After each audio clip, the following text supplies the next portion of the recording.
And now I will turn the program over to Holly Fincher, our program officer who has studied with Dr. Eisler and who will introduce the video, and later she will introduce the panelists. Thank you, Judy. I have the great pleasure of introducing Gotti Eisler today. Gotti was born in Zurich, Switzerland in 1930. He studied folklore, European folk literature, and history of religion at university.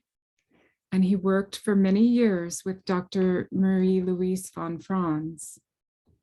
He trained as a Jungian analyst at the C.G. Jung Institute in Zurich, where he was later a training analyst and lecturer.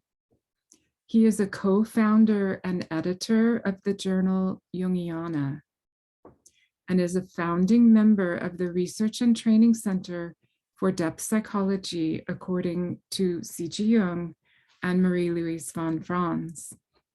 His research focuses primarily on popular legends of the Swiss Alps. I first met Gotti Eisler about 15 years ago when I arrived in Switzerland to begin my own analytic training there at the center. Immediately from the start, Gotti has always been very warm and kind to me.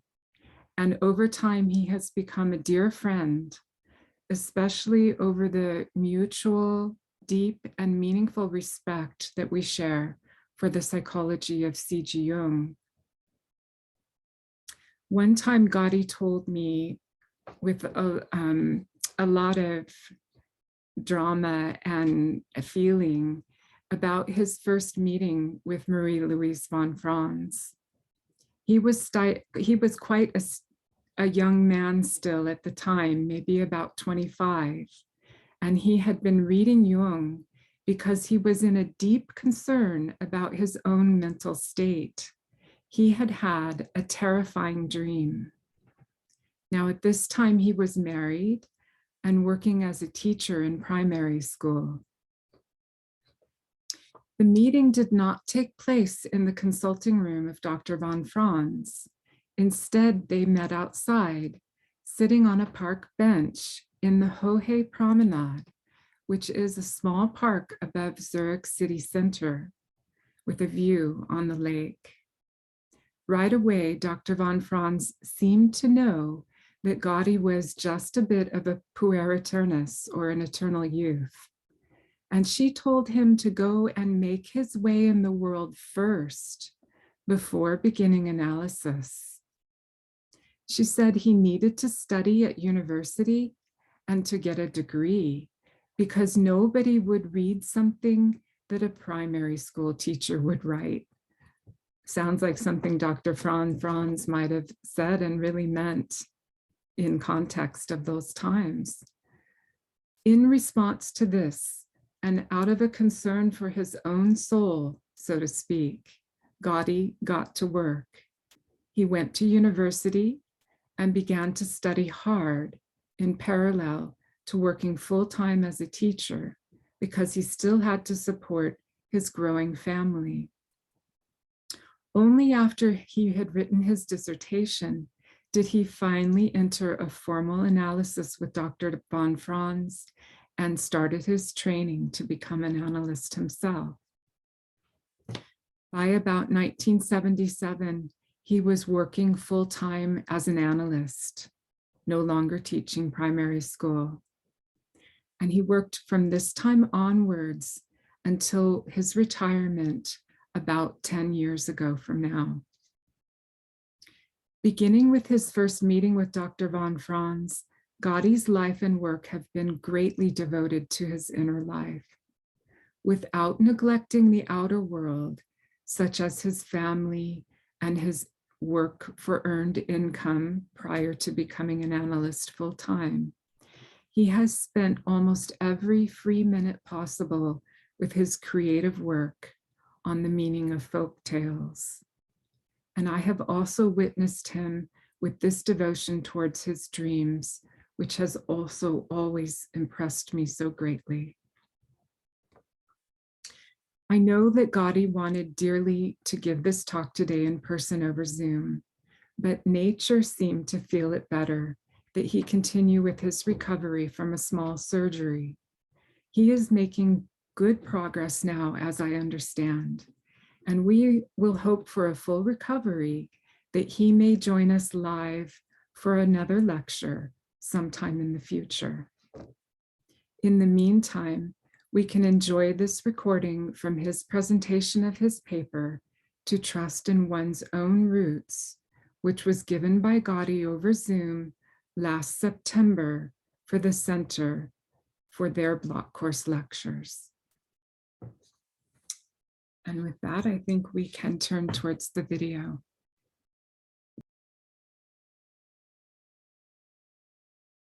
Welcome, everybody. Sunday, June the 6th, the Korean Society for Analytical Psychology organized a conference commemorating 60 years after C.G. Jung's death. Hans-Juri and I were asked by the academic director of the society, Dr. Cho, for a lecture on Zoom. And I promised a short contribution to speak on the most important aspects of the Jungian psychology. And I suggested a title, To Trust in the Own Roots. After the lecture, I got a thankful letter and repeat now this short lecture that I wrote for our Korean friends.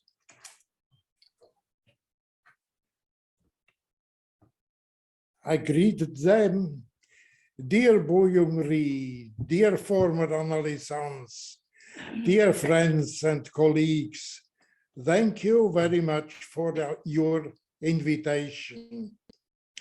I promise to tell you something about the most important aspects of Jungian psychology. When I got your invitation, I was enthusiastic and had some thoughts and ideas in my mind. But the more I reflected about the task, the more doubts arose. I know very well what was important for my own life. I had my dreams and my active imaginations and the interpretations of Marie-Louise von Franz, which always helped. But you have all your own life and also your own Korean culture and its difficulties, which is different from my Swiss culture. All my good ideas vanished. The mountain of my doubts grew big and bigger, and I wished to withdraw. In my helplessness, I decided to ask the I Ching, what do you say about my lecture for Korea? Because I have promised it, I can't withdraw. I threw the coins and got number 8, holding together, changing to number 45, gathering together. I had a good feeling to hold together my Korean analysants and friends, meeting in the name of C.G. Jung, the great man. But then I remembered the advice in number 8, inquire of the oracle once again whether you possess sublimity, constancy, and perseverance. Then there is no blame. I felt obliged to repeat the I Ching.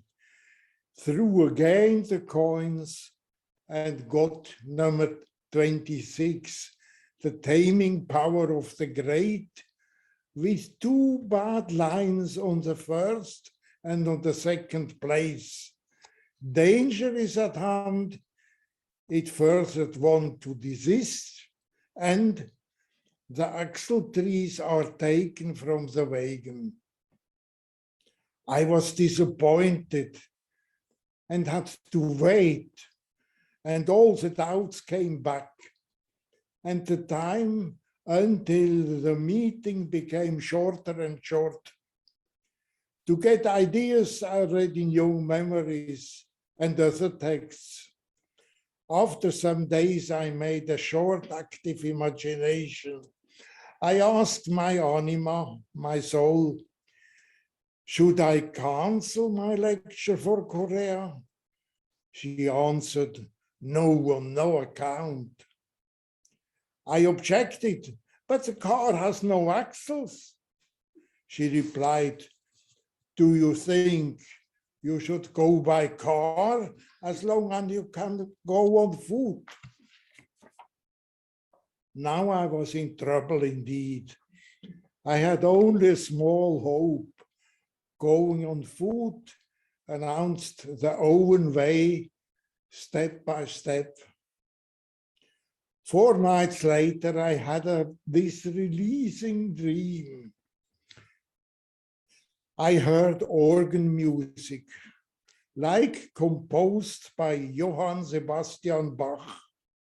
And in this music came a passage where a very high single tone was continuously played and never stopped. It was a wonderful divine sound, like a lone beaming stick of silver and gold lying high over ground, which hold on with violins played about. Then I had a visual impression of a short dark stick with edges standing in the center of a wide concave dish, which was filled with rose petals. This stick, too, emitting the never-ending high tone, the rose petals which the violins. It was so wonderful that still in the dream I had to cry. That a man could compose such a marvelous music. Oh, Bach. That was the dream. You see, C.G. Jung is not mentioned in the dream. Only the great Johann Sebastian Bach. Jung was not the composer, nor did he do anything. In spite of this, I felt that the dream was an answer of my question. What is most important in Jungian psychology? In his memoirs, in retrospect, Jung said, when people say I'm wise or a sage, I cannot accept it. A man once dipped a hatful of water from a stream. What did that amount to? I am not that stream. I am at the stream, but I do nothing. Other people are at the same stream, but most of them find they have to do something with it. I do nothing. I never think that I am the one who must see to it that the cherries grow on stalks. I stand and behold, admiring what nature can do.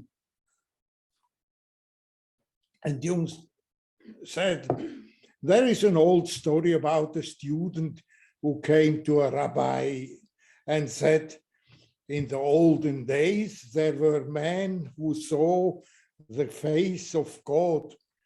Why don't they anymore? The rabbi replied, because nowadays no one can stoop so low. One must stoop a little in order to fetch water from the stream. This statement of Jung is without doubt honest, but I think it is too modest. Countless men took some water from this stream. Shamans, founders of religion, mystics, serious artists, also myriads of poor and suffering people praying for help. But Jung realized that the stream is the mystery of the human psyche, whose center, the self, cannot be distinguished from God. And so this stream became, by his superhuman hard work, the basis of his psychology. This we learned from Jung. He himself brought not back the divine. God or nature makes grow the cherries. But he experienced in the dreams and in the imaginations the living spirit of the unconscious. He found a way to the stream of the human soul, or he rediscovered this way. As you can see in his red book, he experienced the autonomy of the unconscious by his active imagination, by his totally introverted meditation. And this is decisive. He took the experience seriously. And with his creativity, he opened the way, the access to the stream, to the divine for many of us. He opened for our lives the door to the eternal. He brought us the antidote against a superficial and provisional enlightenment and cheap rationalism, which goes on to destroy all over the world all that was spiritually important for mankind in the past. In my dream, the dish with the rose petals reminds me of on our profession. It is like a mandala, a symbol of the self, of totality. Roses are a symbol of love, of eros, and eros is a god, a power in life that can be far stronger than our ego will. Love is often constellated in psychotherapy. We cannot help or heal a suffering individual without a certain amount of love for it. We meet this crucial problem as a problem of transference and countertransference. For Paracelsus, love was the supreme basis of medicine. Marie-Louise von Franz saw in a positive transference the golden bridge between analyst and analysand, a bridge which is often necessary and helpful until the client can stand on his own legs, as she said. In his book, The Psychology of the Transference, Jung stated that transference sometimes sets a doctor almost insoluble problems or cause him a manner of worries which may go to the limit of the endurable and even beyond. Particularly, he has marked ethical personality and takes his psychological work seriously.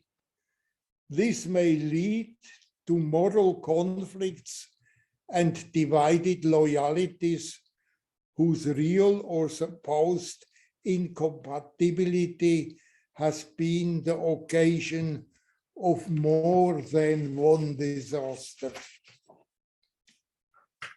In our dreams, the messages are not always benevolent. On the contrary, we meet in them also our dark and despite size,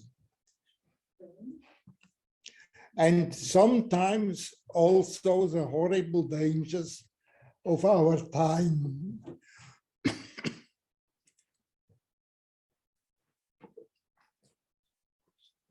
In my dream, the center of the dish with the roses was a short, sharp-edged stick. It was nearly black. Because of the roses and the music played around the dish, I relate here the blackness to the problems of love and transference. Jung mentions the disasters in analysis. We all know such accidents. As analysts, we are always at risk. Either we come too close to a patient, or we are too shy, or are not honest, or remain too distant out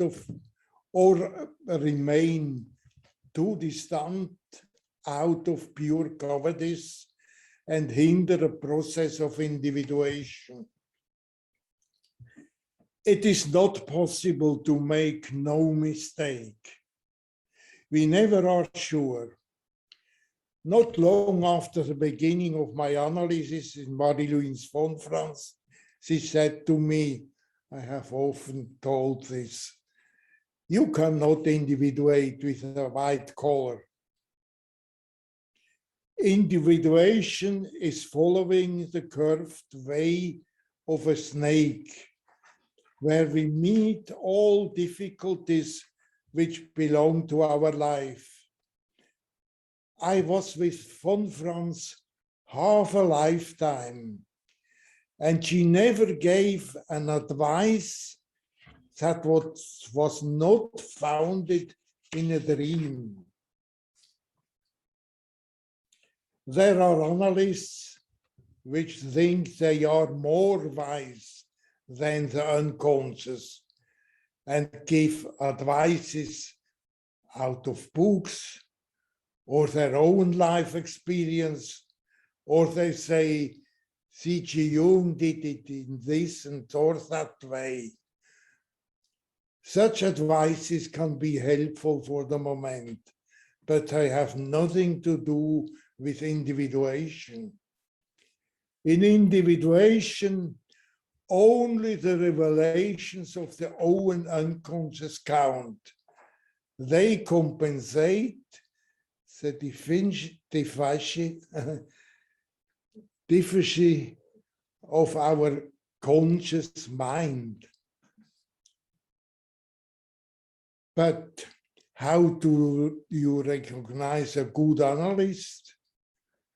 When I was 24 years old, in a difficult situation, I could not find C.G. Jung, but met Marie-Louise von Franz by chance. This meeting was one of the most important synchronicities in my life. On the 70th birthday of Marie-Louise von Franz, I honored her with a short address. I said, meeting you has fundamentally changed the lives of many people here. I know of many friends whose lives were totally turned about by the encounter with you. One could probably liken what we experience with you to what you experienced with Jung. I personally never knew him, but I do imagine that your experience of Jung meant much the same to you as our experience of you does to us.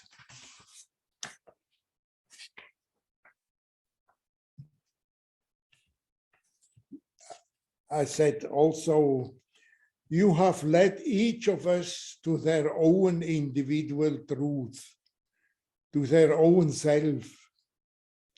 And it seems to me that you are able of doing that only because you live this yourself, and because what you say to us is totally, honestly, you. When one sits with you in a room, then it always has to do directly with the self, the human, with the indomitable will of God as it is present in dreams or active imaginations.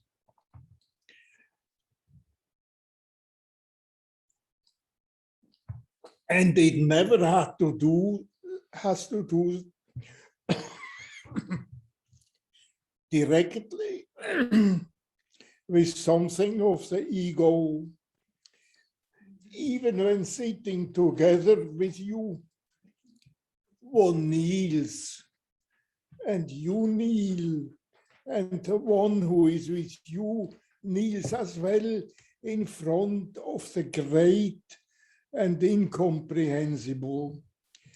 This forthrightness of human existence vis-a-vis the numinous, this is the great experience I have of you.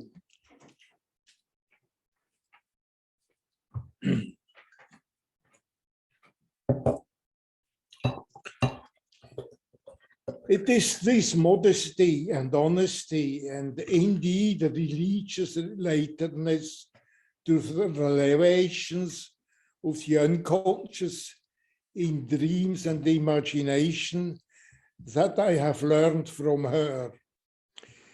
It is a relatedness with many dangers, not least the danger of inflation. But in our time, where all outer authorities and given rules fade away, it is vitally necessary to find their own roots. Many years ago, after a difficult time, I had a dream in which, at the end, I found in a wood my tree, a huge tree with a trunk who had a width about 3 meters and seemed to reach to heaven. And I laughed and laughed and said again and again, I have found my tree, I have found my tree. From high above, a liana hangs down, thicker than a leg. I was unspeakably happy that I found my tree, my roots, myself.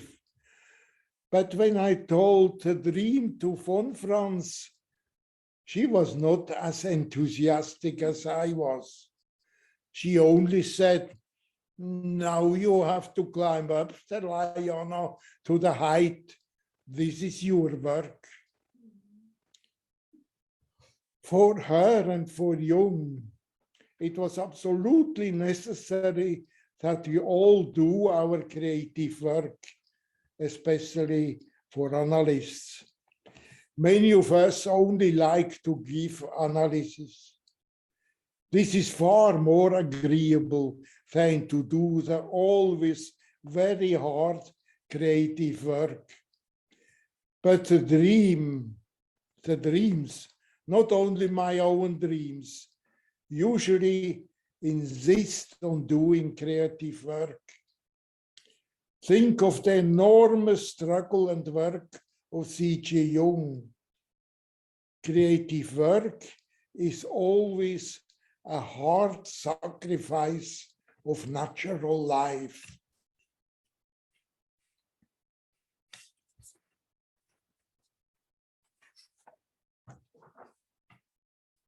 We don't know whether our creative work is any help for the dangerous situation of our world. But the dreams speak of a direct correlation. Once I dreamt that a bus in which I went was stopped, and this may stop the rotation of the earth. I could see that all the sunlit parts between the houses remained now without moving. At that time, I was blocked in my creative work. Each time when I entered the room for analysis in the house of Marie-Louise von Franz, she greeted me with the words, "How is your book?" I was not always happy with this question. Many years ago, an analysand, a Korean doctor who studied at the Jung Institute Zurich, was worried about a political change in Korea. And he asked himself if he should suspend his studies and go home and help the suppressed students. Then he dreamt a dream that belonged to mankind. A huge monster, like a whale, was in the ocean. I saw how the monster was swallowed. I saw how the monster swallowed a ship.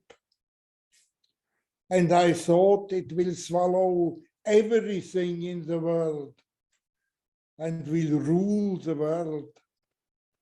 I stood on a sandy beach and the monster made rise the water of the ocean. Therefore, I couldn't stand on the beach anymore. I felt forced to leave and to go somewhere else. I reached a place with a cave. Some guardians stood in front of the cave door, and I explained to them why I was here. I entered the cave. There was a small chamber. In this chamber, a Zen master received me. He had stayed in this chamber all his life and had meditated. We talked together and he said that he could change the world with his spiritual powers. That was the dream. Only introversion can bring a solution. I said to the analysand, what you dreamt is old Eastern wisdom. It is your wisdom. Yes, he said, I know, but we don't believe in it anymore.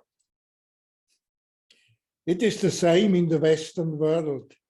In our materialistic world, we all have lost our trust in spiritual powers. But the unconscious, the unknown maker of our dreams, still knows. I think this Zen master would be the holy individuated man. We could compare him with the well-known rainmaker from the report of Richard Wilhelm. The rainmaker had first to put himself in order, and then rain could fall. In our group of Jungians here in Switzerland, we often speak of the rainmaker principle. That means to be connected with the self and therefore also have a good effect on the surrounding. The same is shown in the old Chinese tale, the oxen and his herdsman. The herdsman comes on the market after a long life as an old man. He has forgotten all the search and taming of the ox, has no shoes, a big belly, and is hardly laughing. Without any intention, he suddenly makes blossom the dry trees. Anywhere I have read, wherever he passed by, the cherry trees blossomed. C.G. Jung made not blossom the cherry trees, but man. By his humanity, by his human wholeness, he gave them trust into the meaning of their own life. This is the healing effect of a really individuated human being. In alchemy, the only once produced alchemical gold had the same effect. In the multiplicatio, it made cheap metals also become gold. We live in a difficult time in which all the previous spiritual and religious certainty changes. When I wrote my paper on the onus mundus, I dreamt I was standing alone on a somewhat raised edge on an enormous ocean bay. The ocean waters were cycling closely towards the left, and at the center of these circling waters, rather close to the edge where I was standing, a reddish golden glowing sun was emerging. Further to the left, up in the sky of an elevated angle of about 30 degrees towards the west, our normal sun could be seen between bands of clouds. The new sun could not be the reflection of the sun in the sky. I wrote to this dream. In our culture, Christ was the sun, the lux moderna of his time. This sun that leans towards the west, the Christian era, the time of the Spirit coming from above, is drawing to a close. Now I could say the sun could be the worldwide rationalistic consciousness, the everywhere adored old king, which is coming to an end.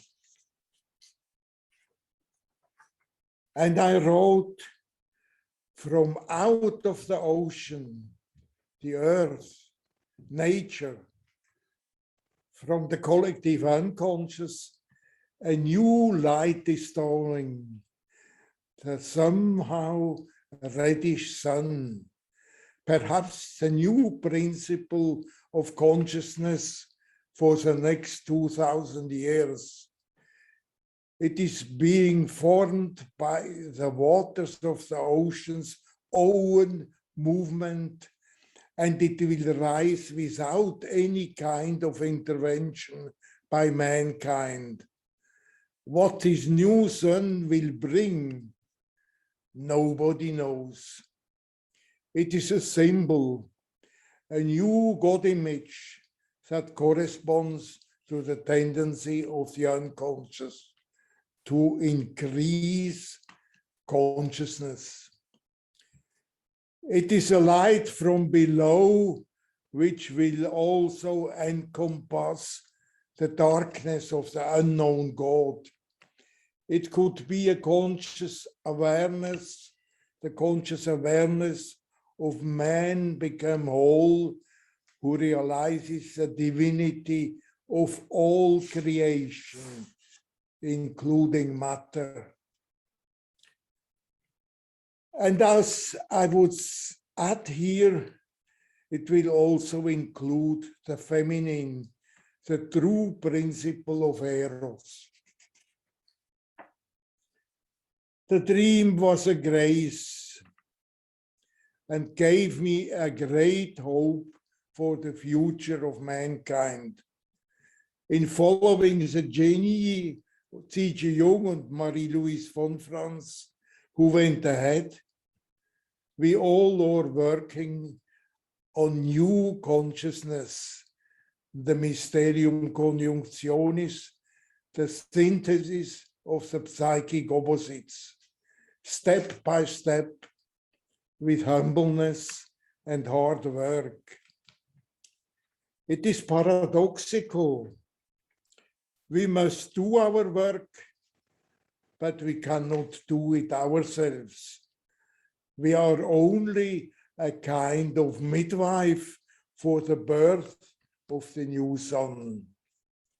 I thank you.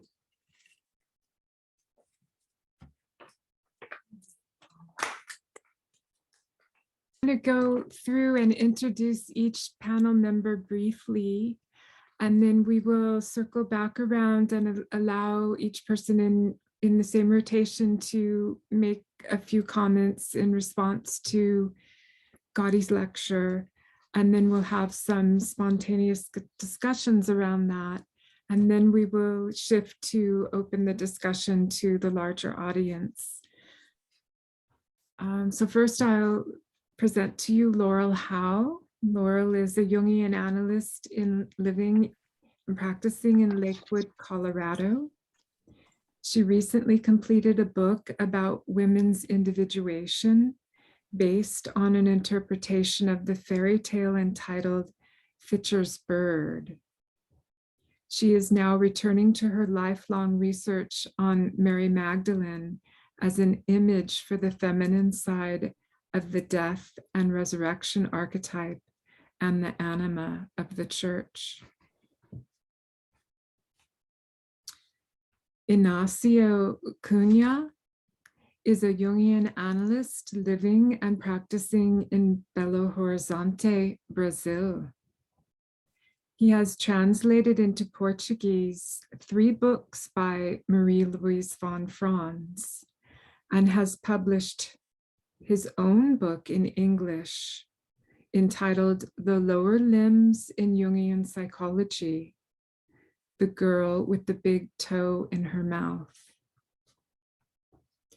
And Christophe Lemuel is the executive director of the C.G. Jung Institute of Los Angeles and a co-chief editor of Psychological Perspectives Journal.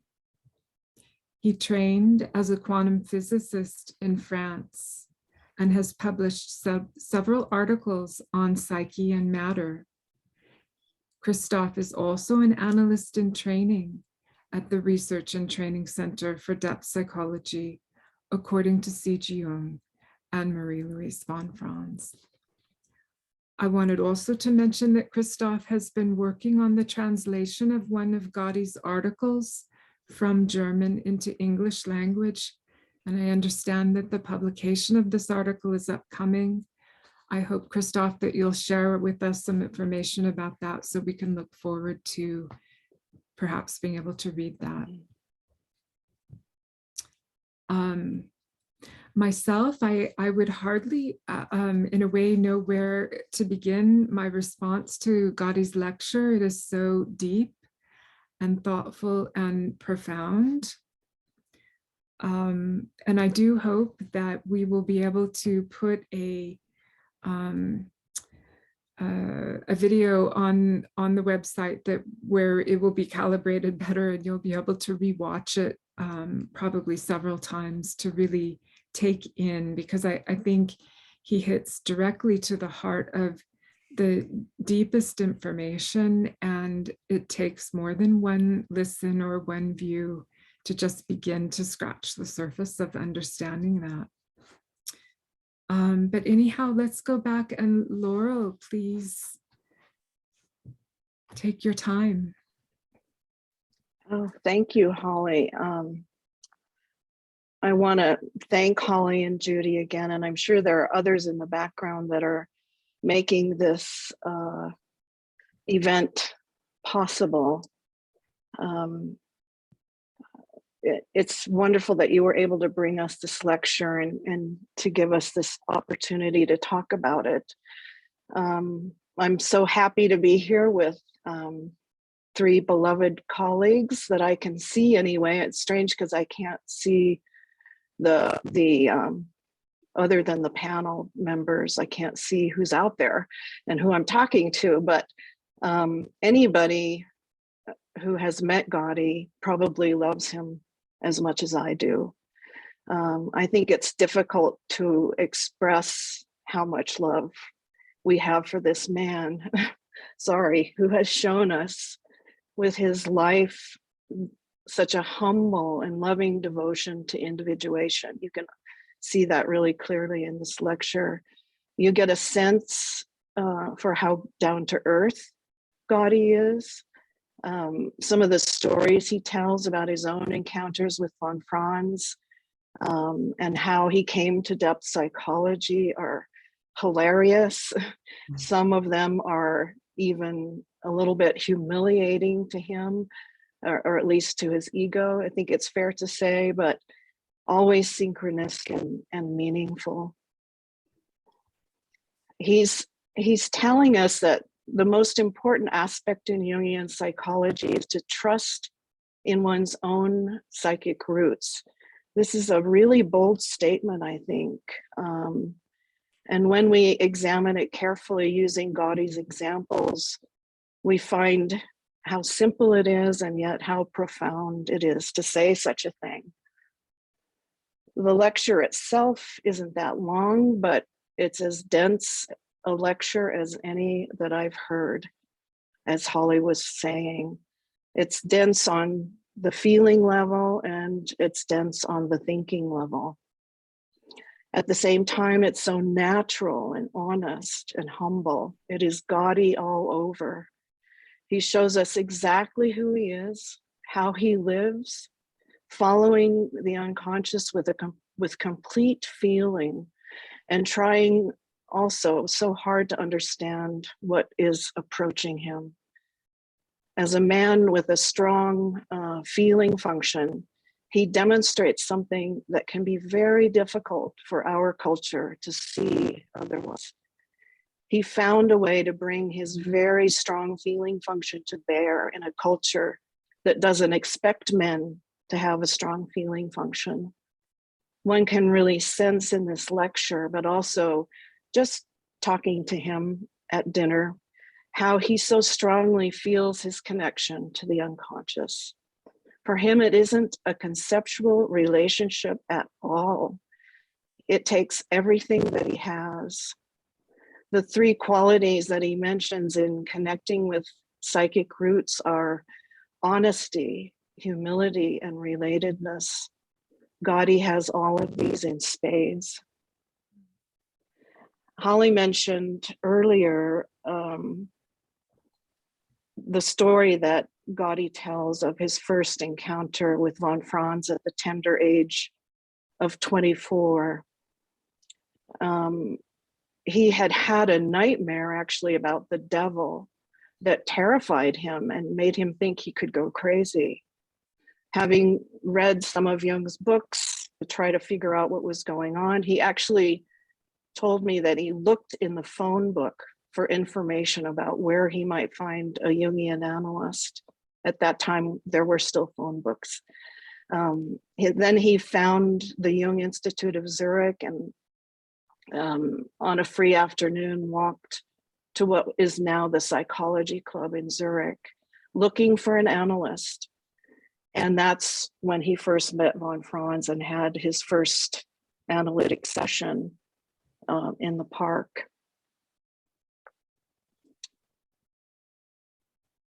He had one more session after that.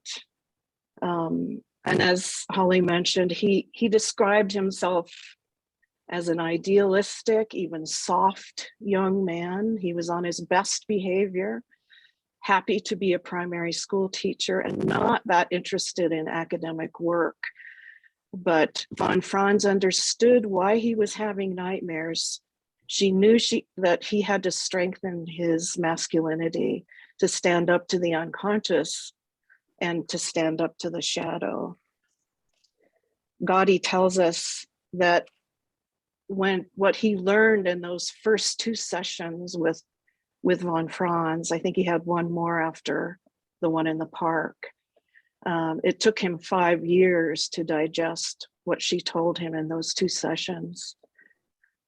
Then 5 years later, he had another nightmare, and that's when von Franz told him he had to go to the university, even if he didn't want to. She could see that if he didn't develop his intellect, he was facing pretty serious danger from the unconscious. She insisted that he get a degree before he continued in analysis. And by the time he finished school and started analysis on a steady basis, he was 35. So what we feel in this lecture is not only his strong feeling capacity, which is quite natural to him, but also how working with the unconscious saved his life in developing his intellectual capacities.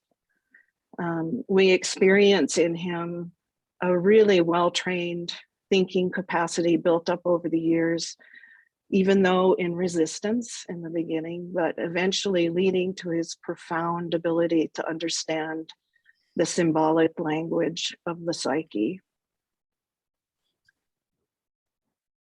What I like so much about this lecture is that Gotti doesn't just talk about psychic roots. He also demonstrates how he trusted those roots in this particular struggle with giving a lecture to the Korean Jung Club. He shows us the deep humility involved in trusting the unconscious that appears to us in our own dreams. He shows us how to tolerate a mountain of doubts when all of our good ideas vanish. We can imagine him maybe combing through his journal to prepare this lecture, understanding the dreams he had and the I Ching readings from a new perspective, looking back on them. In other words, he takes what comes to him and continues to contemplate the meaning of what came to him over time. He doesn't reject anything. He accepts his own doubts and his own impulses as meaningful. This would be like any one of us sitting down with our most despicable feelings or thoughts and accepting them as meaningful in our individuation process. This is so important, what he shows us. Our own roots are our own conflicts, no matter how unacceptable they may seem to the ego or to the standards of the spirit of the times. In other words, Our own psychic roots may or may not be related to our ethnic or religious ancestry. The idea of psychics does not fit into our habitual stream of rational, goal-oriented, predictable, carefully planned, reasonable life. It forces us to slow down, even stop certain aspects of natural life rather than push ahead, as Gotti said. We really do have to confront the feelings and thoughts and urges that are coming up for us because they form the core of our psychic roots. Our doubts are valuable because they are ours. Our shadow is valuable because it is ours. Our urges are valuable because they are ours, but also because they connect us to the autonomy of the psyche in the only way we can be connected with it, through our own experience. What Gotti shows us is that when we follow our personal dreams and our personal struggles as deeply as possible, we end up at the deepest possible place in the psyche, the unus mundus, where psyche and matter are two expressions of the same reality. The very personal leads us to the transpersonal or the transhuman. We don't often come to trust our psychic roots until we have to, until we've exhausted all other ego-oriented rational possibilities.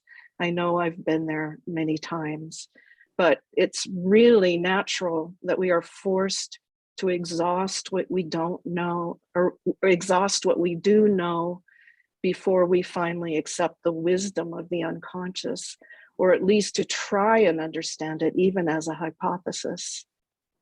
We are naturally led through our personal conflicts, even our conflicts about the unconscious, into the archetypal realm. We can see in the lecture that Gotti follows the unconscious every step of the way as he tries to solve the conundrum. How can he tell a Korean group what is the most important aspect of Jungian psychology, even when it might not be perfectly politically correct to do so? He shows us that the unconscious is an empirical, objective reality that must be respected for what it is and what it's trying to show us. In this sense, our psychic roots have at least as much to do with the self as with the ego. We can and we must excavate them out of our relationship with the unconscious. Gotti, or Gotti's anima more precisely, shows us in this lecture how we must not go by car, but by foot. We have to go our own way, step by step. The formation of a new psychic reality between the ego and the self is what Gotti shows us, culminating in his dream of the Bach-like music, which finally answered his question. His answer to the question, what is the most important aspect of Jungian psychology, finally appeared in a dream after he suffered through his doubts and waited for an answer. I can imagine we will talk more about this dream as this lecture goes on, but I think just in terms of a broad stroke, it's an image for an eros connection to the wonder of the self by way of what comes to us, even the dark stuff. The dark stick in that bowl is very important. At that point, he goes on to describe how von Franz brought him and others that strong eros connection, consisting, he said, of humility, honesty, and relatedness to the unconscious, just as Jung brought it to her. He gives us this beautiful image of the analyst and analysand kneeling together before the utter numinosity of the objective psyche. Just one other thing I want to point out in this introductory remark is that one of the most important things that Gotti says in the lecture, to my way of thinking, is that creative work is always a hard sacrifice of natural life. If you know Gotti, you know exactly what he means.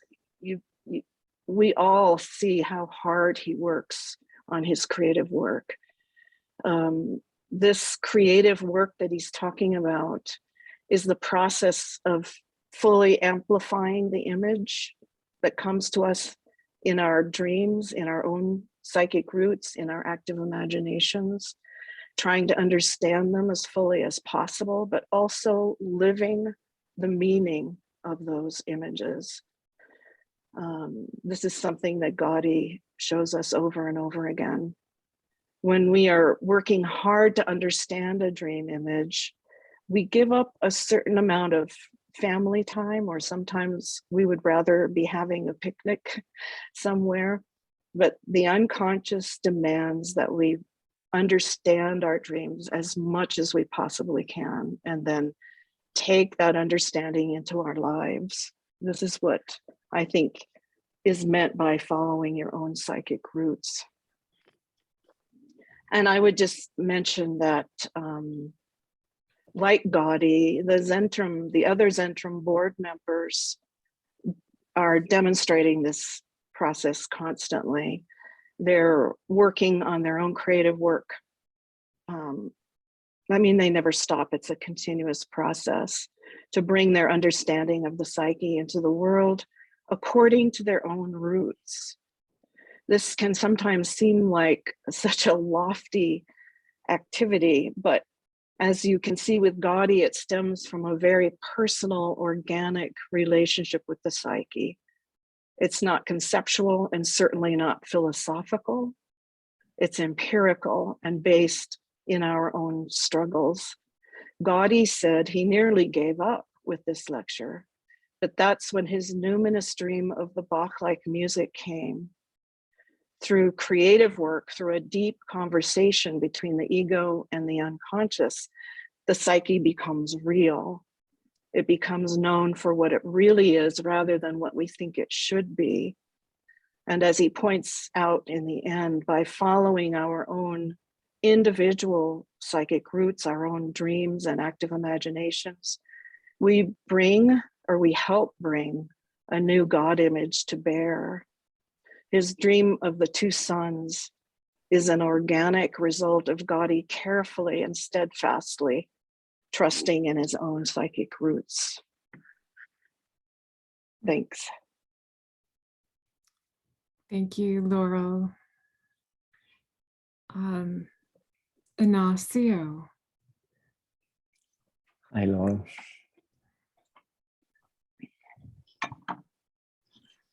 Hello, Holly. Thank you for your invitation to participate in this meeting. Also, it's a great opportunity to be back to this group of the Orange County Jungian Society.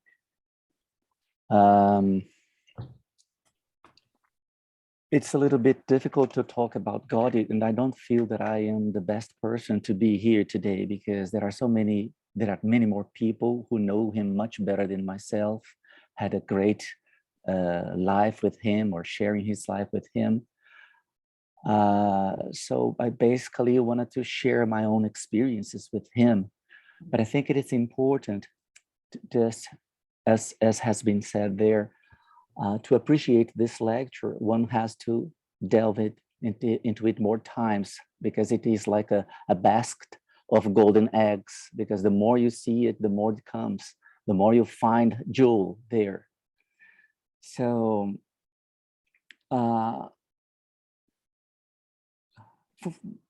there are many aspects of his lecture that was really important to me, but I think that when he proposed to talk about the issue of to trust in our own roots, and I think what he said that this would be one of the most important aspects of Jungian psychology. And then when we followed his lecture, he was pondering about what to talk what to say to the Jungian society in Korea. He not only demonstrated the most important aspect of Jungian psychology, he actually shared his own experience while following this road, the road to the inner life, to the inner meaning. And then we learned from this lecture that it was through by his active imagination that he got a better understanding when his anima told him that he is not supposed to go by car, but he needed to trust his own steps, to go step by step in this journey. And for me, this was one of the most important aspects of his lecture at this moment, because during my training in the Centrum, of course, I guess many of us had difficult times. Some of us, including myself, thought about giving up the whole process because of the great difficulties it implies, not only physically, financially, but mostly psychologically as well. And there was a time I wrote him and telling him about my difficulties, and he wrote me one of the most wonderful letters I ever got. And in this letter, he emphasized so much this need of trusting our steps, trusting our road, trusting what is ahead of us. And thank God I took seriously his advice and moved on. And then, while following his lecture, when he talked about this marvelous sound of Bach, and he mentioned about the stream, meeting the stream of life, and he emphasized this need, how mandatory it is for one to be in touch with this source of life, the self, as he pointed out. Because without this connection, it's really difficult, because sometimes we started to mistrust everything. And after I listened to this lecture, I was studying some of my material, and I got to a sentence written by Meister Eckhart. And I think it illustrates very much how each one of us will find or needs to find his own source of life. In this sentence, I quote, "If the soul has understood that no creature enters the kingdom of God, then the soul follows its own path and no longer looks for God." I will say it again. If the soul has understood that no creature enters the kingdom of God, then the soul follows its own path and no longer looks for God. And I think this is a kind of a bold statement, because each one of us will need to find the inner God, not the outer God that is there for everybody. So I understand that when God talks about finding one's own stream of life, it is also find your inner God. And I like very much when he says that the person who is praying, meaning the person who has reached, that has come to a desperation, there is no ego support, he has to give up all his ideal, all his certainties, then he gives up everything and he starts to pray to God, and then God, the source of life, maybe turn its face to this person.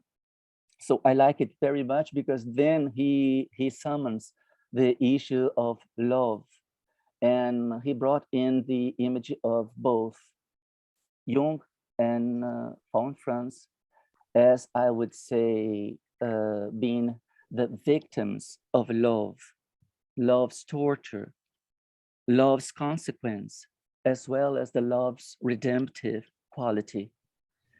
And this is the other aspect that I would like to highlight about my experience with Gaudi. The issue of love. I think in my relationship to him, I had to face or to bear, to accept how complicated it is to be the victim of love, to be part of this tremendous power that changes us independently of what we want, of what we think, and what we wish.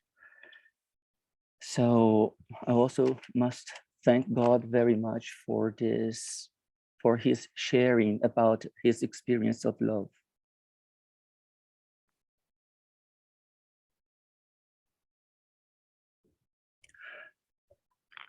There are many more aspects of this lecture, and I think the other one that I like it so much is when he said that he found this tree with the liana. Again, I could learn from him how important it is for us to follow,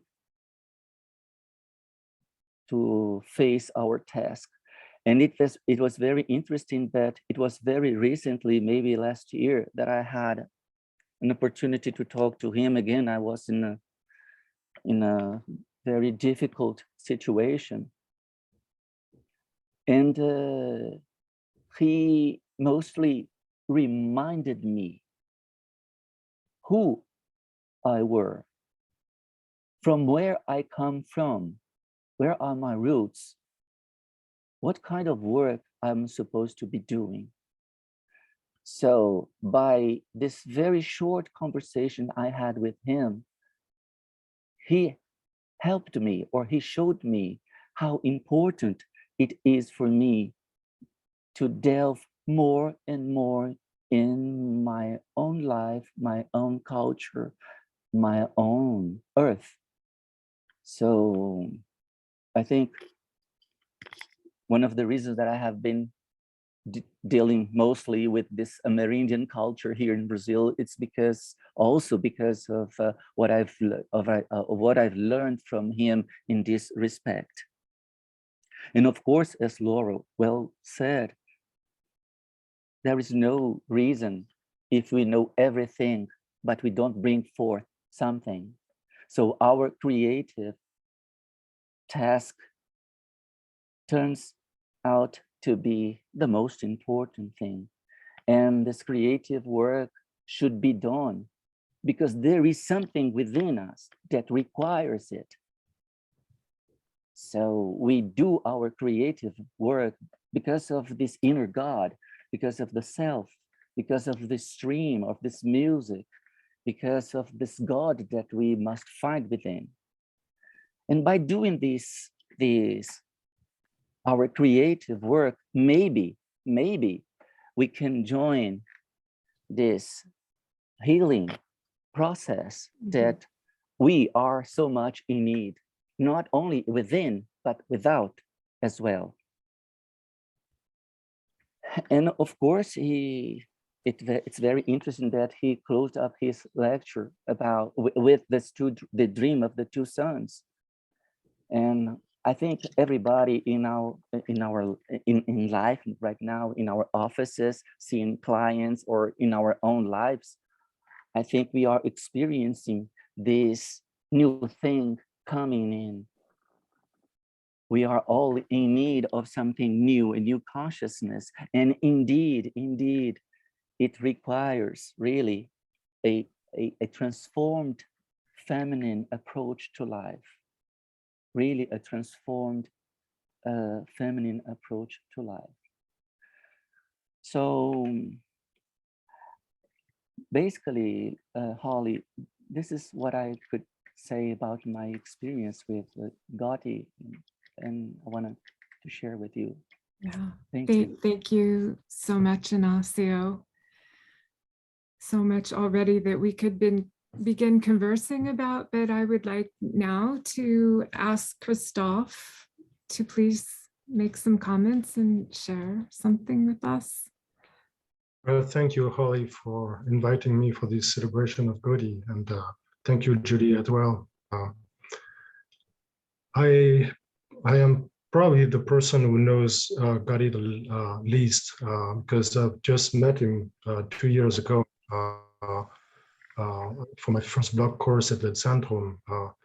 But the meetings that I had with him were very meaningful, I believe, and I want to share something about it. The first one was I wanted to see him and talk to him about a paper I had found in Jungiana, which is the paper, the Unus Mundus, that he mentioned.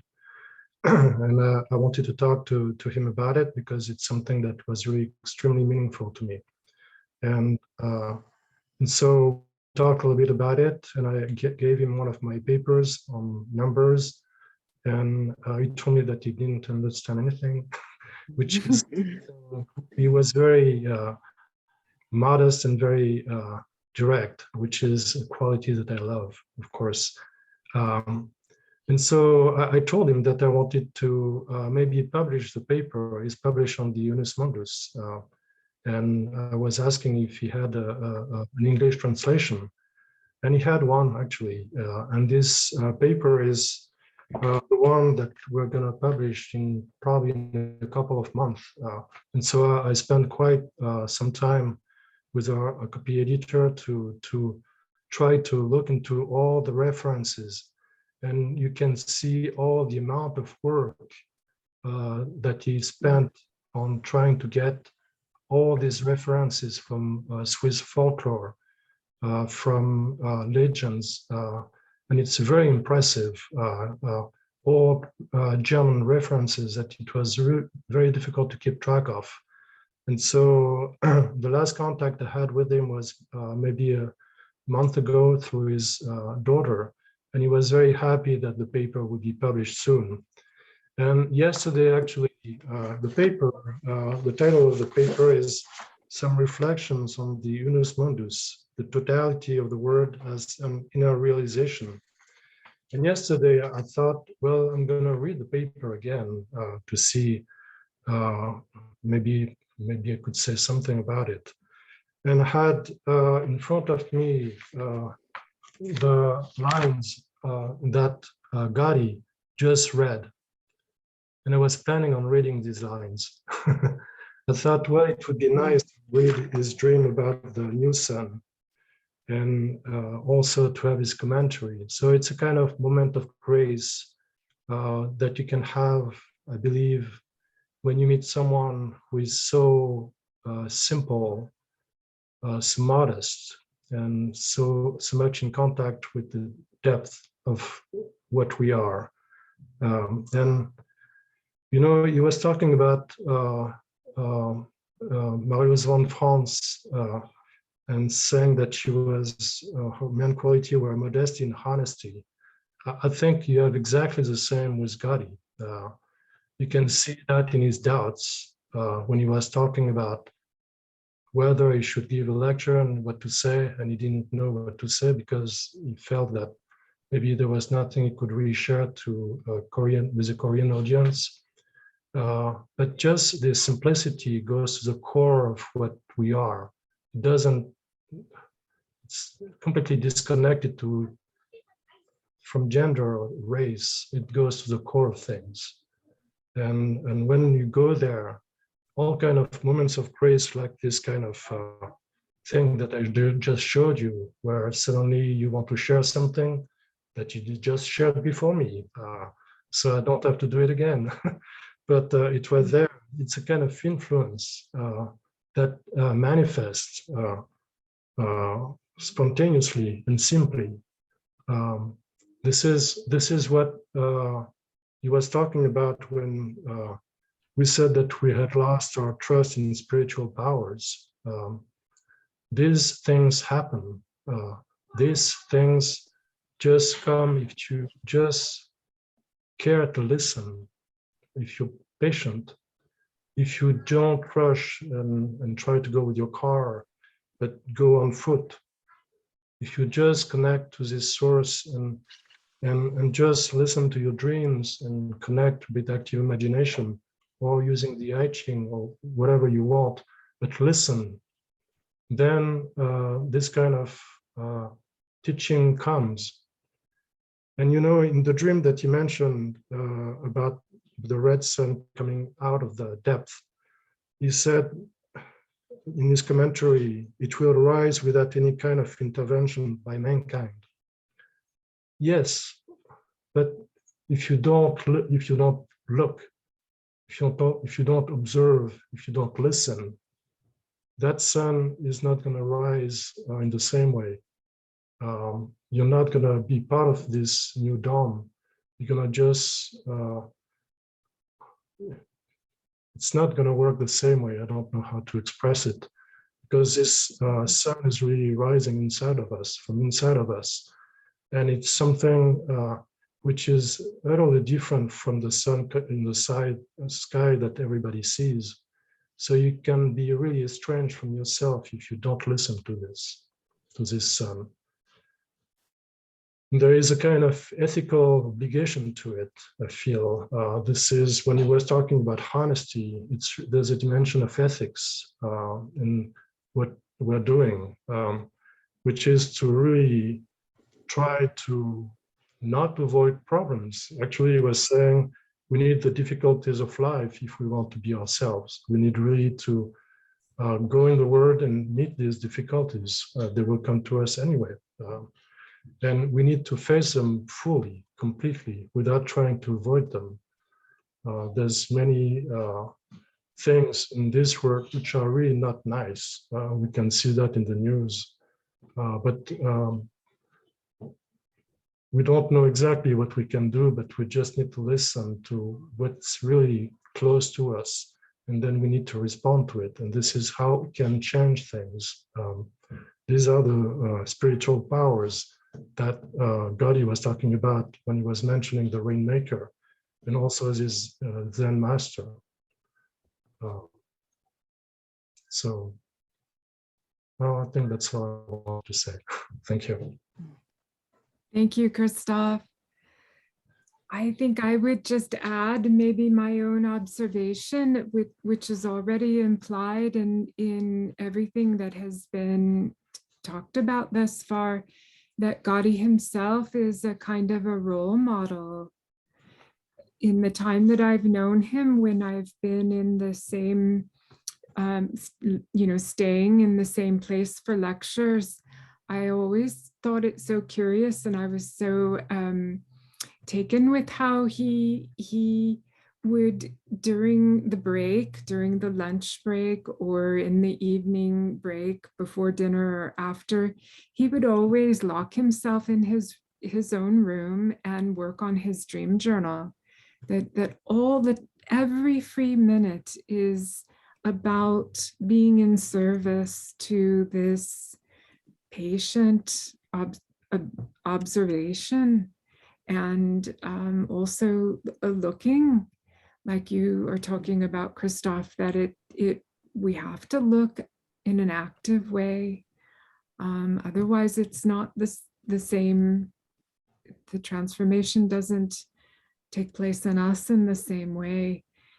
I know Gotthilf once told me that one time during the year, he goes back to his journal and he again goes through every dream from the entire calendar year, and he works again to distill and to try to see the meaning or the patterns for the entire year.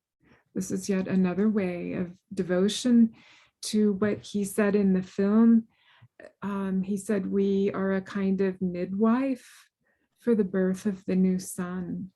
And this, I think, is one way we can understand that just simply by the structure that he demonstrates, by the very careful recording of the dream, and then the continuous distilling of one's own material in the vessel of one's own experience, both the lived life experience outside, the problems that present themselves and will present themselves, and also on the inside, that patient waiting that a dream might come, or that we might begin to understand the dreams that we've already had. From this, I think I've learned well from Gotti.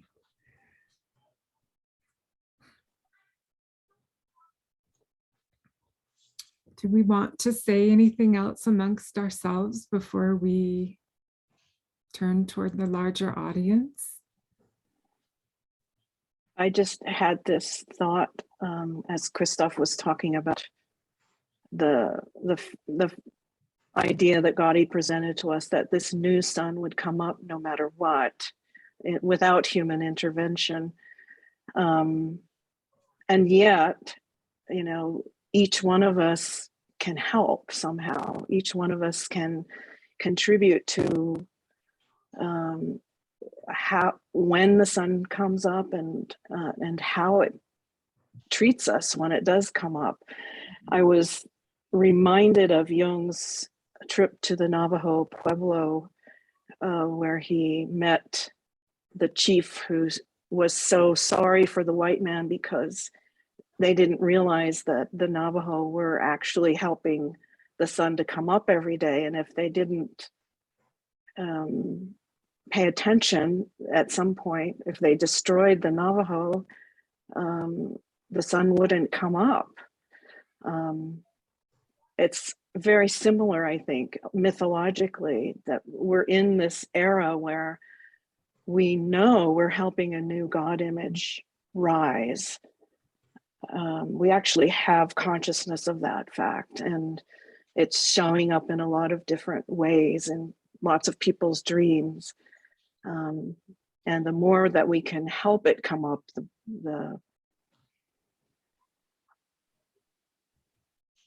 I don't know what the end of that statement would be, but maybe the more friendly it will be towards us.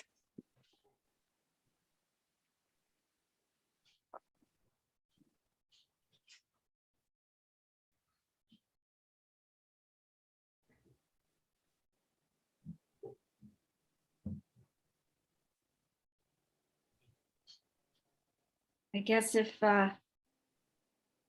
nobody else wants to say anything right now, we could go ahead and have people raise their hands to ask questions or make a comment.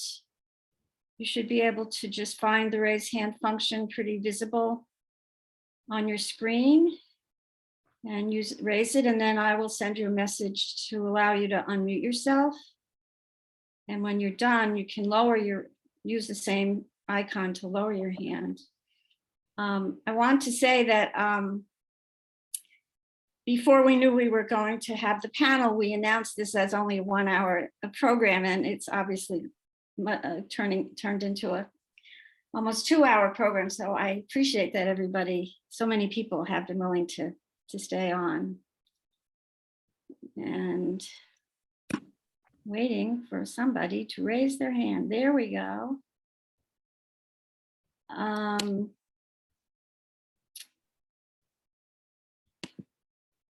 To figure out how to, okay, Bruce Gordon, I think you can go ahead. Thank you. Can you hear me? Yes. Yes. This has been fascinating.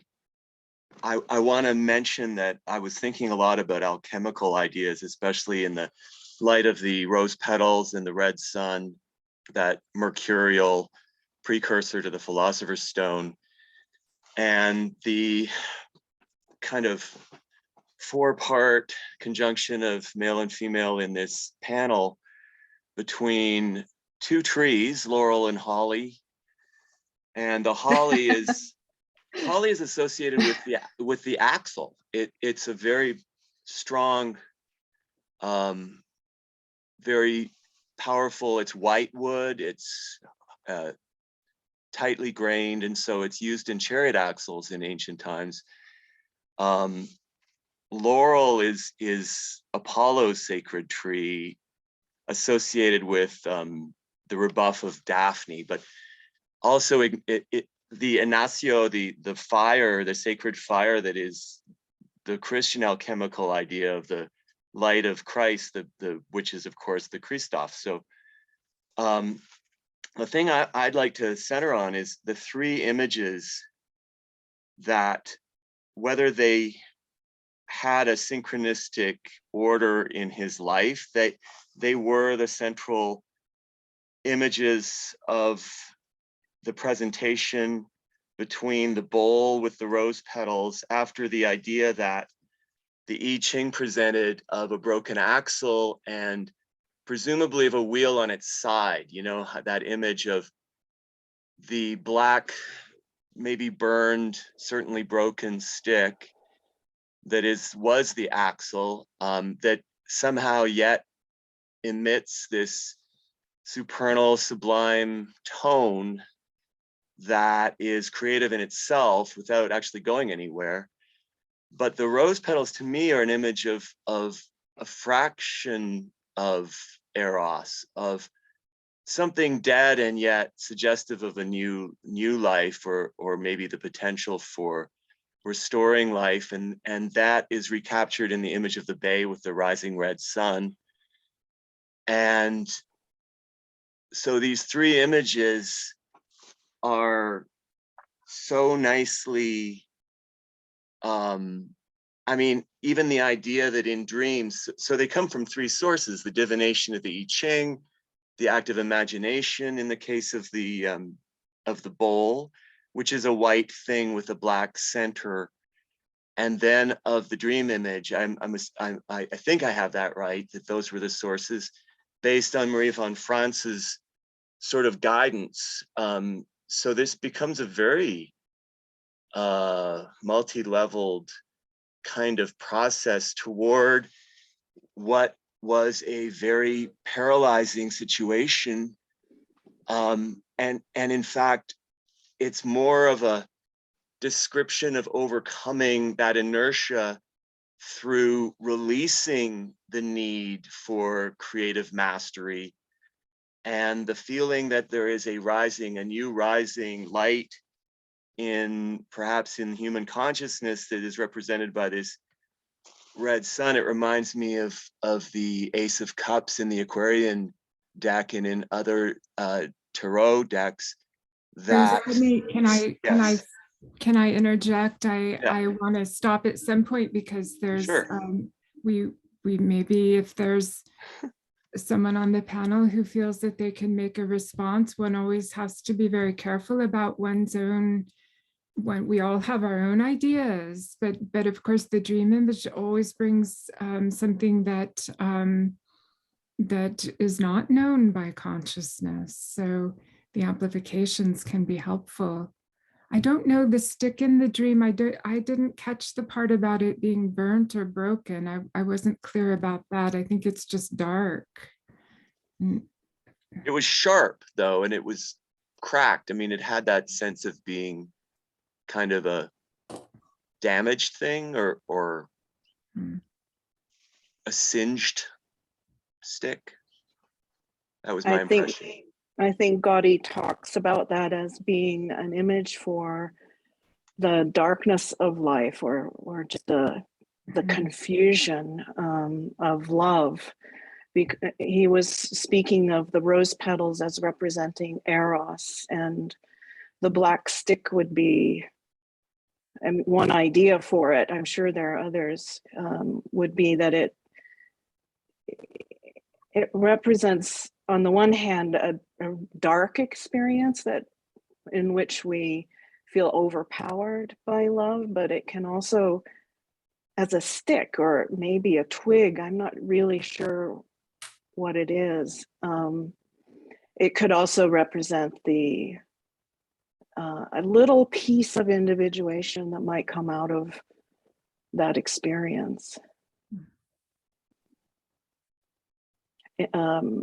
individuation is sometimes dark and difficult, Mhm. but we need that as part of our process. Okay, Do you see an alignment in the three images of the sort of circle that is somehow incomplete, or is a protean kind of thing in the balance or in formation in those three images? I'm not sure which three images you're talking about.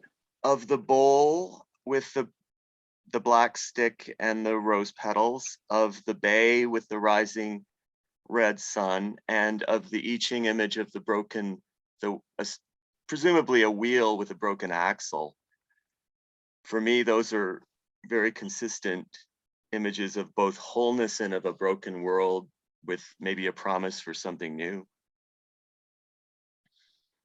That's a good way to wrap it up, but I think it would be, it would take a lot of work to really amplify those three images and see how they relate to each other. Thank you. But it sounds like a good first step. okay, we'll move on to Mandana Chambers. Hi, everybody.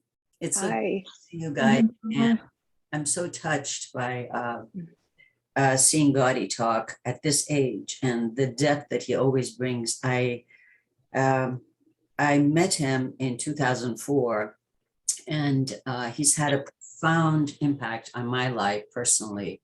He's one of the people I love the most. And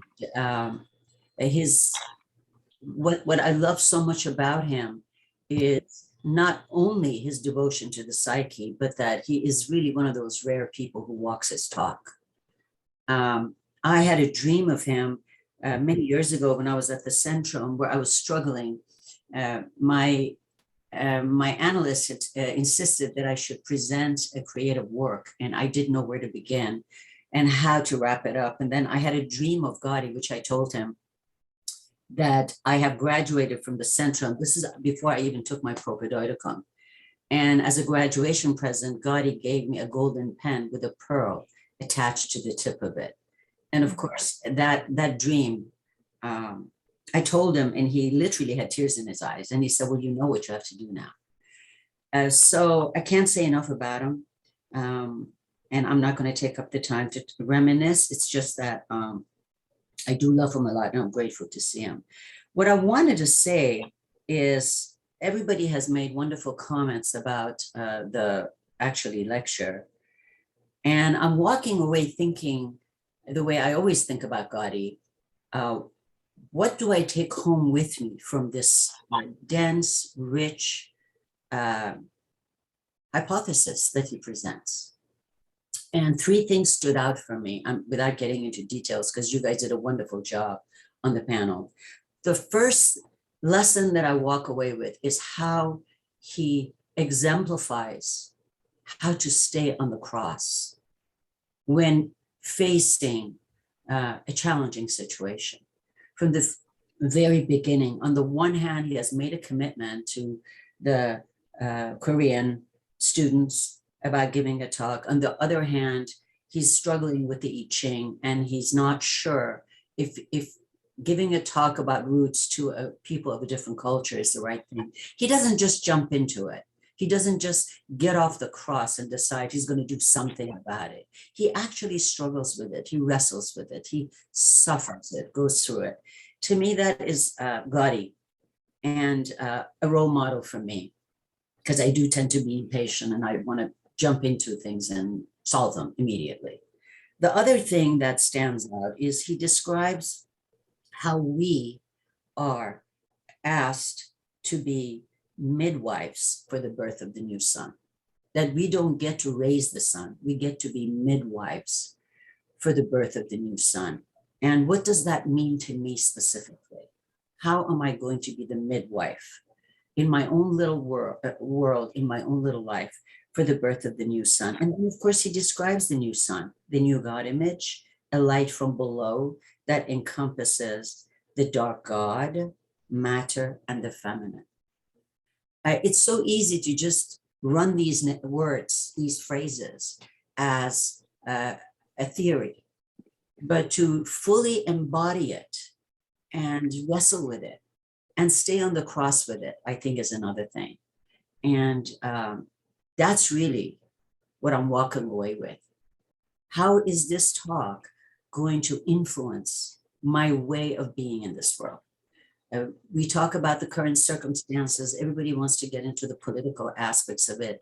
Gotti gave this talk last September, long before the current fiasco was there. As far as I'm concerned, in spite of the terrible things we're living through, nothing has changed. We still have to focus on midwifing the birth of the new son. Thanks, Mandana. Don't see any other hands raised. You don't have to be an analyst to make a comment. Aha. Daryl Rayner.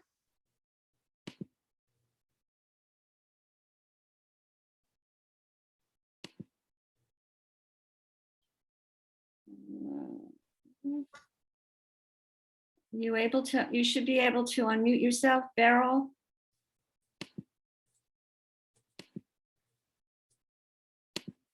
There you go. I'm not an academic. I have been a Jungian orientated psychotherapist, and I'm now 82, but my background is a very specific Christian one. For 30 years, I was married to an Anglican clergyman, and for the last 32 years, I've been a Quaker. And I was drawn to Jung over 60 years ago through my involvement with the charismatic movement, which spread to Britain just after Jung died and has spread throughout the world with its many, many denominations.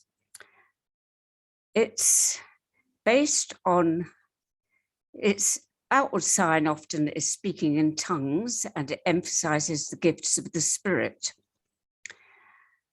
For many years, I worked with the Guild of Psychological Religious Studies, and I've tried in my life to integrate my teaching and also the experience, my analytic experience, my therapeutic experience with my Christian commitment, and to integrate these two disciplines. And I think Jung would have been immensely interested in the charismatic movement, which, as I say, spread just after his death in 1961. And I studied with the Guild of Psychological Religious Studies. Their original patron was Emma Jung, and they concentrated on the individuation process of Jesus in the Synoptic Gospels, according to the records of the Synoptic Gospels by Martin Sharman. And I now share, I find, that experience with Justin Welby, the Archbishop of Canterbury. So to me, although I've kept it under wraps for most of those 55 years, partly because it tended to be divisive within the church at that time, also because there is a danger of inflation if these experiences are taken into the ego rather than understood as coming from the unconscious and from the self, which is, in Quaker speak, that of God within us. But I would say that that is part of this transformative process of the discovery of the God within. Tony Wolff wrote a brilliant paper on inner Christianity, and Jung himself had a great deal to say about what he called skin deep Christianity, that it doesn't go, it's not part of inner experience, it is outward in the church in ritual and words, but often not reaching to the heart of our need for transformation. And so I think I just wanted to really mention that today, because we hear a lot about, you know, the birth of a new God, the need, you know, for Christianity in a sense to have been superseded. And I would like to just propose that perhaps Christianity hasn't been superseded. There is more to come in bringing together the teaching, the individuation process that Jesus underwent, together with Jung's depth psychology and that deep understanding of the psyche, the dark side of God, the need to transform and work with our own shadow, with the anima and the animus. Certainly, I came to it initially in my late 20s and read the collected works of Jung and found them so inspirational. I then had a succession of midlife crises. I was supposed at 33, and when my marriage to a clergyman in the Church of England broke up at 50. So I have been in various forms of analytic therapy and also found I owe a great deal to supportive communities, not least to the Quakers for the last 32 years.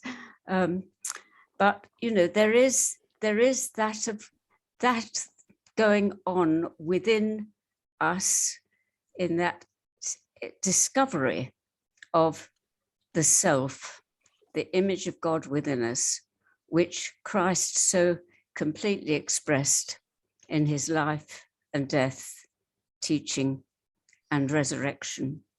And I think there's been, in a way, the charismatic movement, certainly in the early years, was very controversial and was linked with a very fundamentalist theology. And Jung has helped me particularly, but I think many other people, to find that middle way, to marry or to seek to marry the understanding of Jung's depth psychology and our experiences with the age-old Christian teaching found in the Gospels.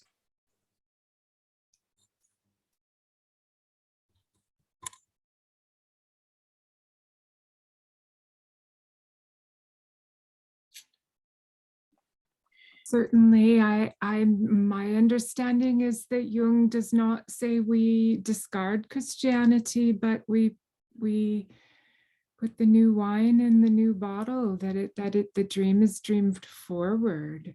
Mm. It sounds like the charismatic movement is almost going back to the early Christian idea that Christ is similar to a living anthropos on an inner level. And Jung always felt that the dogma of the church sort of made it impossible for that to be dreamt forward, as Holly is saying.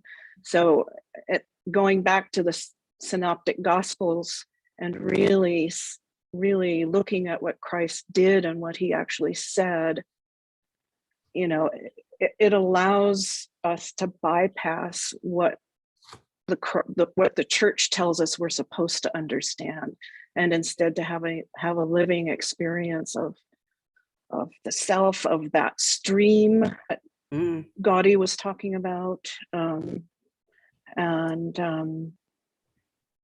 that it sounds really interesting, and that it's, you know, almost linking us back to the Gnostic traditions and pulling forward an individual experience of Christ. Or, I mean,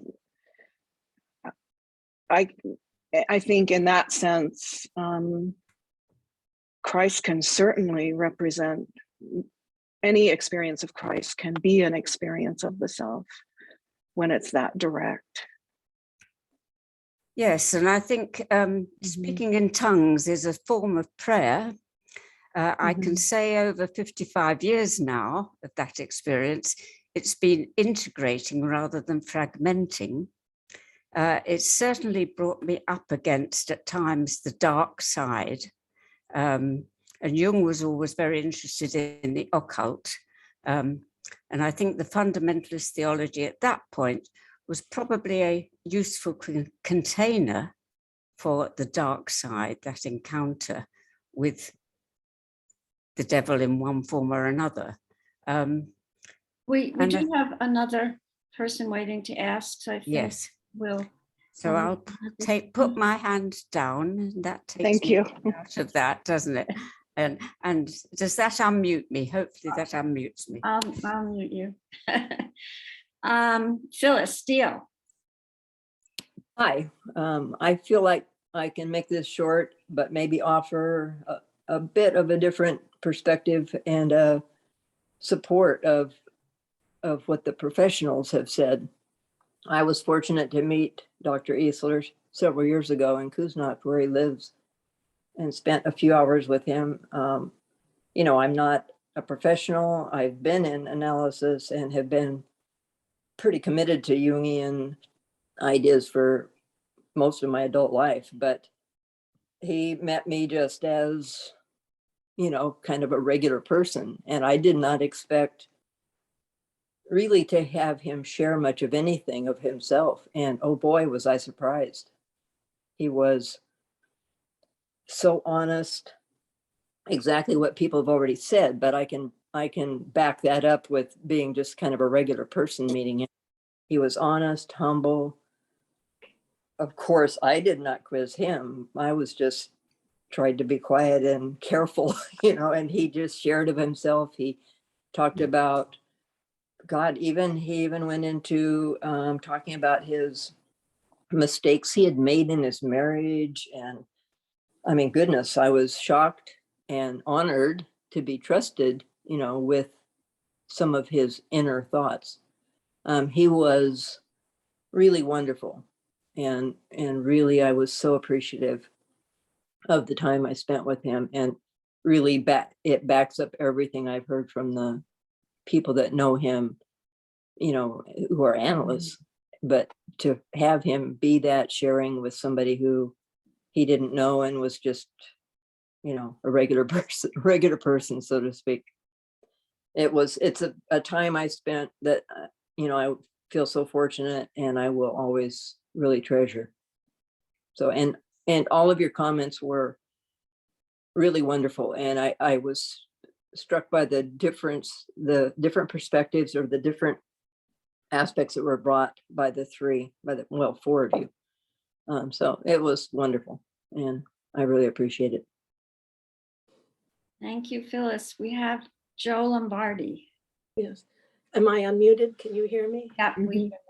Okay, I'm not an academic. I'm very Jungian oriented psychotherapist. I just wanted to say something stirring inside me big time, almost to the point of, I don't want to call it, this is an energy that's coming up in the solar plexus. In grad school, I had this experience going to the temple of Apollo's temple, an oracle. And on that site, I had a profound embodied experience with the earth at that site, even though it was cracked. And I could not understand it until I learned later what was going on that site of Delphi, where the gods would interpret the oracle of Apollo's temple. Before preceding that time, it was the vapors of Gaia, the earth goddess, that came up through the vapors of the I'll just say snake for that. And mad women interpreted that. And I looked now, and I knew later that night I had a dream of the chalice and the blade. And in the dream, those symbols were designated masculine, feminine, opposite. The blade represented the feminine and the chalice represented the masculine. And my work began with that, in honoring feminine consciousness in this day and time. And after that, recently, I found the book, Eisler's book, The Chalice and the Blade, and talking about 20,000 years, we had this feminine consciousness, and now we have this masculine consciousness for 5,000 years, and this change, we need to invite the feminine balancing back. again, with the feminine. When I see the new sun, I'm so excited about this new sun emerging from the earth, coming from the earth. It took me back to Delphi experience, where there's a dark God, matter, and the feminine. It's just profound in me. And dark God, to me, I just instantly came up with this image of the Old Testament and New Testament. To me, it's always been, Old Testament was the dark God or angry God, and the New Testament was Christ consciousness, the feminine, and matter kind of thing, and love and connection, eros. It stirred up something in me big time around this new sun, dark God, matter, and feminine, that I know my work has been on hold for years. I knew that my life's commitment work was inviting the feminine consciousness in some form back in this culture for some kind of balance. And this talk today about this new sun has evoked something in me tremendously. And when we talked about creativity, how important creativity is, I've lost my creativity for years and years and years, but this is evoking something very deep and strongly in me. And it's given me hope that I could go back down deep, very deep, and connect to the source and emerge as something creative possibilities. And I thank you for the talk that it's given me. Just Good. I think we have Tony. room. Oh, you want to say something, Ignacio? Yeah, I just want to make a comment on Joe Lombardi's comment, because at the end we learned that he said in this lecture that independent of whatever we do, this new consciousness will come, and somehow we also learned that we should be here to help to rise this new sun. However, I think maybe one of the most important aspects of this new sun, that's about the new sun or the new era to come, is that we have to create consciousness to acknowledge this newness. So I think it is through our creative work that we create new consciousness, and then we will realize this new era to come. this. Thank you. Thank you. Thank you. It does seem that this talk has brought out a lot more of people sharing with us a lot of inner stuff. It's very interesting. It's not our typical discussion period. I think we'll just keep going for a little longer. William McCreary. Yes, couple of things. I wanted to go back to the presentation in the video. Of course, I'll look forward to seeing it again. I had some problems following it, just technical.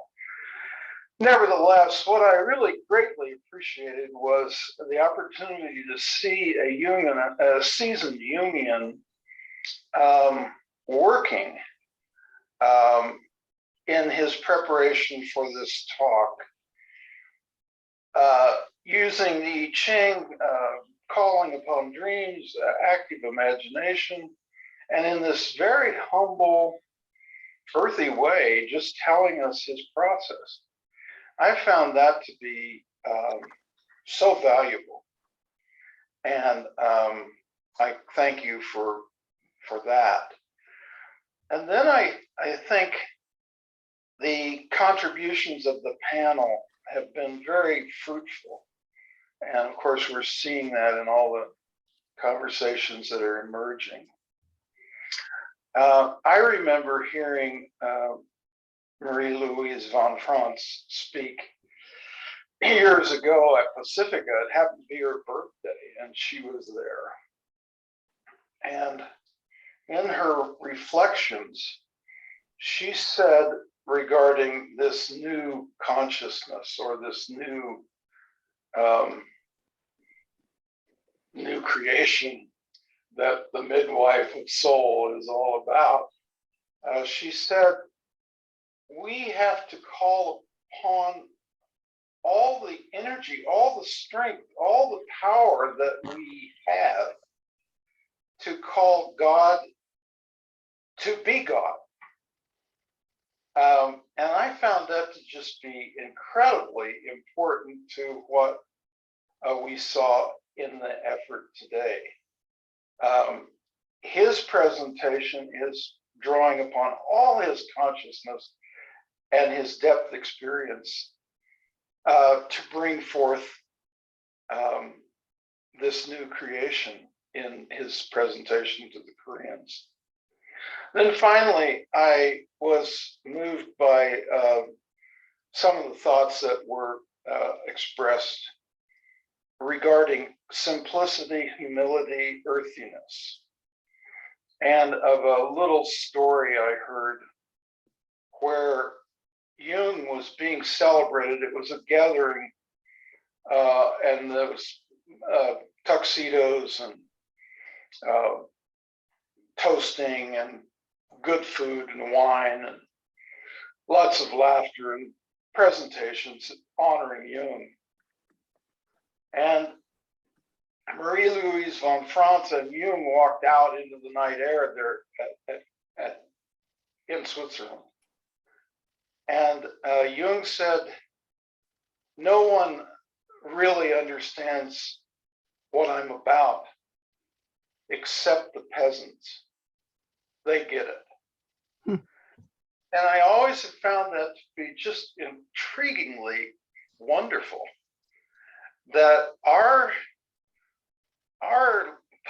poesis and our psychology wants to take us up. So, we spin language upward, whereas Jung is really looking downward, it seems to me, into the rhizome, into the earth, into really a grounding of psyche and the becoming of self.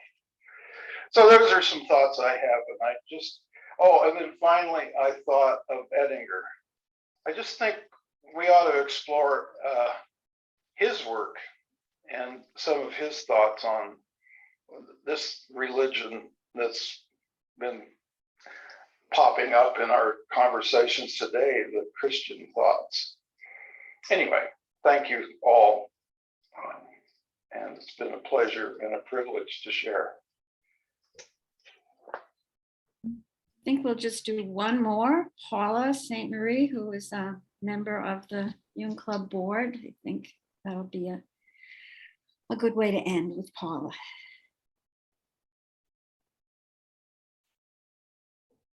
Paula, are you on there? Hello, Paula.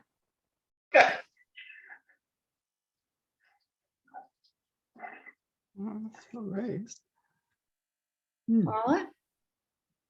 Can't come to me. Oh, maybe somebody else is using Paula's link. Uh-oh. That sounds like Virginia. Yes, it is Virginia. And yes, I am borrowing her link because I didn't get mine, unfortunately. Oh. Sorry, Paula.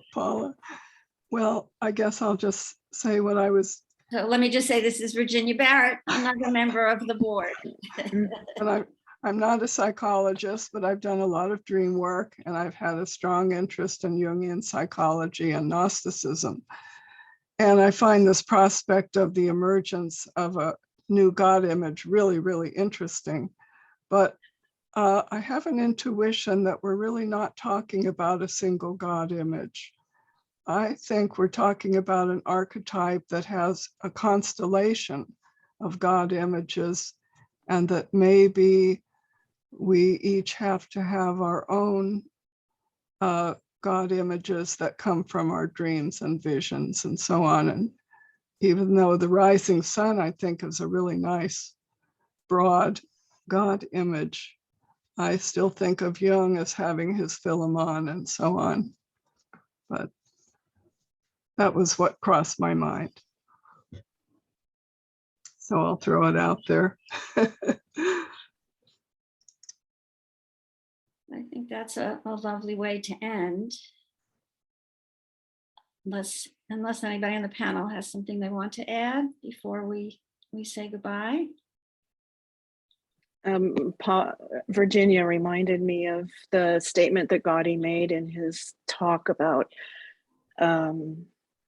how when he was at a difficult place in his creative work, when it just wasn't moving, he had a dream that time had stopped, and he could see between the houses. I think he says that the sun wasn't moving, and to me that just gives us such a direct image of how we help this midwifing process through a creative work, as Ignacio was saying. If we're not doing our creative work, in a way, the whole process comes to a stop. So each one of us is, I say, we're each bringing the self into reality in the way that the self can appear to us and needs us to do that. Not one of us is excluded from that responsibility.